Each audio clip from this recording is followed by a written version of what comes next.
Tumekuja hapa mahakamani kwa kesi mbili. Mosi, kuna kesi ya mwenyekiti Tundu Antipas Lissu inakaribia kuanza, na kuna kesi dhidi yetu viongozi wa chama tukitakiwa kukamatwa kwa kile kinachoitwa kukiuka amri ya mahakama. Kwa kesi zote mbili zinatakiwa kuendelea hapa mahakamani. Muda huu ndo tunasubiri kuingia kuanza kesi. Sasa kuna tukio limetokea, tumeona tuwaite tuwa brief.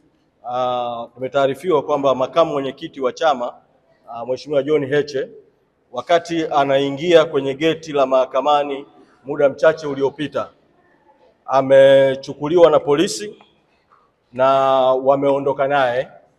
Nimepigiwa simu na mmoja wa wasaidizi wake vile vile muda mchache wakati nakuja kuzungumza na nyinyi, amenitaarifu kwamba wamemuingiza kituo cha polisi Central.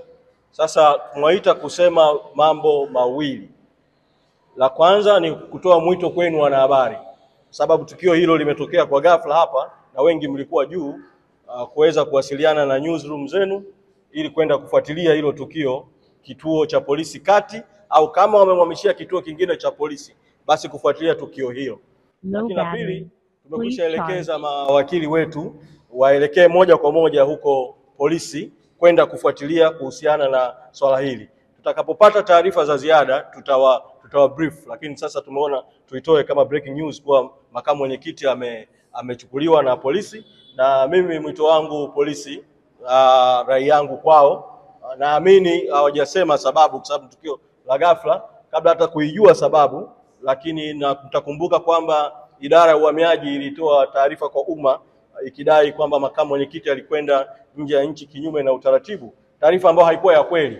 Sasa inawezekana kabisa kukamatwa kwake kunaweza kukawa kunahusiana na taarifa hiyo. Kama kukamatwa kwake kunahusiana na taarifa hiyo, ni jambo la kusikitisha sana polisi kutumia taarifa isiyokuwa ya kweli ya uhamiaji kumkamata. Mimi ninafahamu kwamba kulikuwa tayari kuna njama huko nyuma ya kutafuta namna ya kutukamata viongozi kabla ya tarehe 29 mwezi Oktoba. Kwa vitatumika visingizio mbalimbali.